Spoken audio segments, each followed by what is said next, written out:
কার্তিক মাসে সন্ধ্যের পর এই 5টি জিনিস ভুলেও কাউকে দেবেন না, নতুবা আপনার সংসারে চরম দারিদ্রতা নেমে আসবে এবং তার সাথে সাথে সারা বছর রোগ জ্বালা যন্ত্রণায় ভুগতে থাকবেন। নমস্কার বন্ধুরা, ভক্তিমূলক কথা চ্যানেলে জানাই আপনাদের সকলকে স্বাগত। বন্ধুরা, আশা করছি ঈশ্বরের আশীর্বাদে আপনারা প্রত্যেকেই ভালো আছেন এবং সুস্থই আছেন। কম বেশি আপনারা প্রত্যেকেই হয়তো জানেন যে এই কার্তিক মাস ভগবান শ্রীকৃষ্ণের অত্যন্ত প্রিয় মাস এবং যদি আপনারা এই মাসে সন্ধ্যের পর আপনাদের বাড়ি থেকে এই 5টি জিনিস যদি কাউকে দান করেন বা কাউকে যদি দিয়ে থাকেন, তাহলে আপনার জীবনের চরম দুর্ভাগ্য নেমে আসবে। বন্ধুরা, আপনারা হয়তো জানেন যে প্রত্যেকটা শাস্ত্রে, এমনকি হিন্দু শাস্ত্রে বলা হয়েছে যে দান ধর্ম হলো জীবনের সবচেয়ে পরম ধর্ম। কিন্তু বন্ধুরা, আপনারা কি জানেন যে কার্তিক মাসে সূর্য অস্ত চলে যাওয়ার পর এই 5টি জিনিসের মধ্যে যে কোনো একটি জিনিস যদি বাড়ি থেকে বের করে দেওয়া হয় বা কাউকে দান করে দেওয়া হয়, তাহলে জীবনে কিন্তু চরম দুর্ভাগ্যের পাশাপাশি আর্থিক সংকটেরও সম্মুখীন হতে হয়। তাই আজকের ভিডিওতে আপনাদের সঙ্গে আলোচনা করব যে কার্তিক মাসে ভুলেও কিন্তু সূর্য অস্ত যাওয়ার পর এই জিনিসগুলি বাড়ির বাইরে বার করবেন না বা কাউকে দেবেনও না। এর ফলে মা লক্ষ্মী যেমন অত্যন্তই রুষ্ট হবেন, ঠিক তেমনই ভগবান বিষ্ণুর আশীর্বাদ ও কৃপা থেকেও আপনারা বঞ্চিত হবেন। তাই বন্ধুরা, ভিডিওটি শেষ পর্যন্ত দেখুন এবং দেখার পর যদি ভালো লাগে তাহলে অবশ্যই ভিডিওটিতে লাইক করবেন এবং কমেন্টসে লিখবেন জয় মা লক্ষ্মীর জয়। এবং বন্ধুরা, ভিডিওটি শেয়ার করে দেবেন আপনাদের নিকট আত্মীয় স্বজন এবং বন্ধু বান্ধবদের সাথে। ভালো জিনিস শেয়ার করলেও ভালো ফল পাওয়া যায়। চলুন বন্ধুরা, এবার বিস্তারিত আলোচনায় প্রবেশ করা যাক। হিন্দু বর্ষপঞ্জিকার 12টি মাসের মধ্যে কার্তিক মাস হলো একটি অত্যন্ত গুরুত্বপূর্ণ মাস। এই মাসে ভগবান বিষ্ণুর সেবা 1 গুণ করলে সহস্র গুণ ফল লাভ করা যায়। এই মাসে প্রত্যেক মন্দিরেই তুলসী গাছের নিচে বিষ্ণুর প্রীতি লাভের জন্য দীপ দান করা হয়। এর প্রভাবে ব্যক্তির সমস্ত পাপ নষ্ট হয়ে যায়। প্রচলিত ধারণা অনুযায়ী এই মাসে যে ব্যক্তি দেবালয়ে, মন্দির, নদী এবং তুলসীর সামনে প্রদীপ প্রজ্বলিত করেন তারা সমস্ত ধরনের সুখ লাভ করে। এই মাসটি বিষ্ণুর প্রিয় মাস। কার্তিক মাসে তুলসী পুজোরও বিশেষ বিধান রয়েছে। এই মাসেই ভগবান বিষ্ণু যোগনিদ্রা থেকে জেগে ওঠেন। এর ফলে জগৎ সংসারে আনন্দ ও আশীর্বাদ বর্ষণ হয়। বন্ধুরা, এই কার্তিক মাসে কিছু কিছু কাজ আছে, সেগুলি করলে যেমন সৌভাগ্যের উদয় হয় ঠিকই তেমনি এমন কিছু কিছু কাজ আছে সেগুলি যদি আমরা ভুল করে ফেলি তাহলে কিন্তু আর্থিক দারিদ্রতা, চরম অর্থকষ্টের সম্মুখীন হতে হবে। তাই বন্ধুরা, কার্তিক মাসে সূর্য অস্ত যাওয়ার পর ভুল করেও যে জিনিসগুলি বাইরে বের করবেন না, তার মধ্যে প্রথমেই বলবো চাল বা অন্ন। এই চাল বা অন্ন হলো মা লক্ষ্মীর একটি দান এবং মা লক্ষ্মীর পুজো ধান বা চাল ছাড়া কিন্তু হয় না। এই মাসটি মা লক্ষ্মীর যেমন প্রিয় মাস, তেমনি ভগবান শ্রীহরি বিষ্ণুরও অত্যন্ত প্রিয় মাস। তাই এই মাসে সূর্য অস্ত যাওয়ার পর কাউকে ধান বা চাল দেবেন না। কারোর যদি একান্তই প্রয়োজন পড়ে তাহলে আপনি তাকে কিছু অর্থ দিয়ে সাহায্য করতে পারেন, কিন্তু আপনার ঘর থেকে চাল বা ধান যার সঙ্গে আপনার সুখ সৌভাগ্য জড়িয়ে আছে সেটি আপনি সূর্য অস্ত যাওয়ার পর কখনোই ঘরের বাইরে বার করবেন না। এর ফলে মা লক্ষ্মী অত্যন্তই রুষ্ট হয়ে যান এবং সৌভাগ্য দুর্ভাগ্যে পরিণত হয়। এরপর দ্বিতীয় যে বিষয়টি বলবো তা হচ্ছে ঝাঁটা বা ঝাড়ু। বন্ধুরা, আমরা প্রত্যেকেই জানি যে ঝাঁটা মা লক্ষ্মীর অত্যন্ত প্রিয়, মা লক্ষ্মীর প্রতীক হিসেবে মানা হয়। তাই দেখবেন কার্তিক মাসেই ধনতেরাস উৎসব যখন পালিত হয় তখন প্রত্যেকেই আর কিছু কিনুক বা নাই কিনুক ঝাড়ু কিন্তু প্রত্যেকেই কিনে নিয়ে আসেন। কেন? কারণ মা লক্ষ্মীকে সন্তুষ্ট করার জন্য, মা লক্ষ্মীকে পাওয়ার জন্য। এছাড়াও বলা হয় বাড়িতে ঝাড়ু এমন জায়গায় রাখা উচিত যাতে সহজে কারুর চোখ না পড়ে এবং ঝাড়ুকে সর্বদা সঠিক দিকে সঠিকভাবে যত্ন করে রাখা উচিত। একটি পরিবারে ঝাড়ুর সঙ্গে সেই পরিবারের সদস্যদের সৌভাগ্য জড়িয়ে থাকে।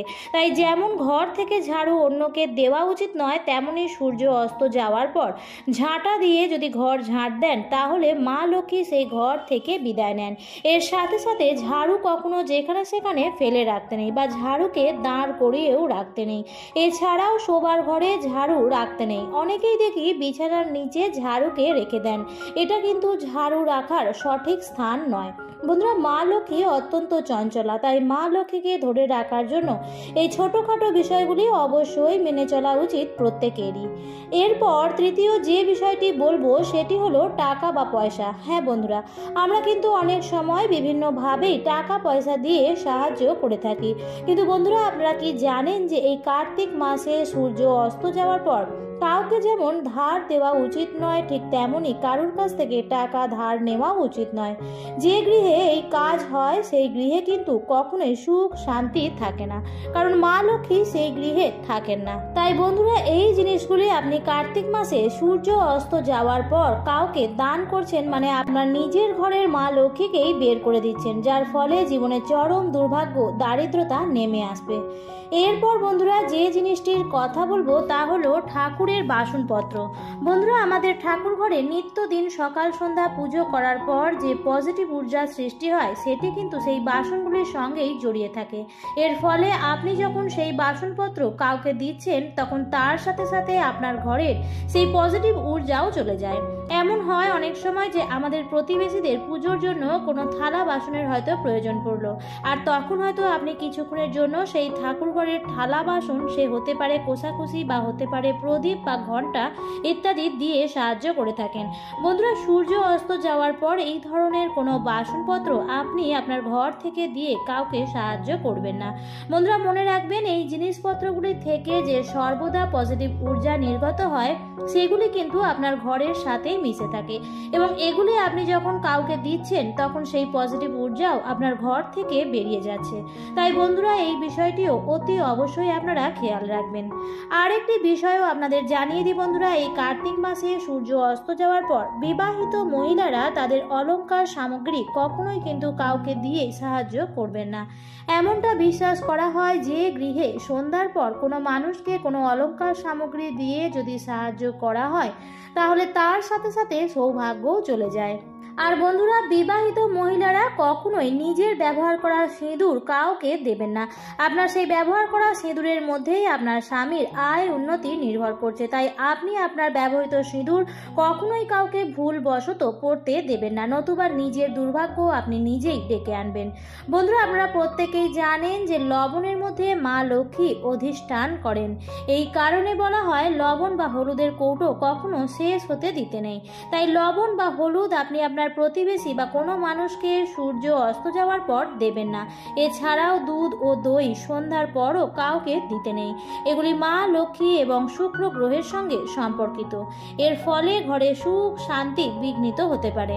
এছাড়াও ধারালো জিনিস যেমন ছুরি, কাঁচি, সূচ, সুতো এগুলিও সন্ধ্যার পর ভুল করেও কাউকে দেবেন না। মনে করা হয় এরকম ধারালো জিনিস দিলে সম্পর্কের মধ্যে তিক্ততা আসে এবং পরিবারের সদস্যদের মধ্যে উন্নতি আটকে যায়। বন্ধুরা, দান করা পবিত্র কর্তব্য, দান আমাদের প্রত্যেকেরই করা উচিত, কিন্তু কোনো ভালো কাজ যখন কোনো অশুভ সময়ে করা হয় তখন কিন্তু তার ভালো ফলের পরিবর্তে খারাপ ফলই পাওয়া যায়। তাই বন্ধুরা, কার্তিক মাসে সন্ধ্যার পর এই জিনিসগুলি কাউকে দেওয়া থেকে নিজেকে বিরত রাখুন। আমার আজকের পর্বটি এই পর্যন্তই। ভিডিওটি দেখে যদি ভালো লাগে তাহলে অবশ্যই লাইক, কমেন্ট, শেয়ার করবেন বন্ধুরা। আর যদি চ্যানেলে নতুন হয়ে থাকেন তাহলে অবশ্যই চ্যানেলটিকে সাবস্ক্রাইব করে আমার সাথে থাকুন। দেখা হবে পরবর্তী নতুন ভিডিওতে। ভালো থাকবেন, সুস্থ থাকবেন, ধন্যবাদ।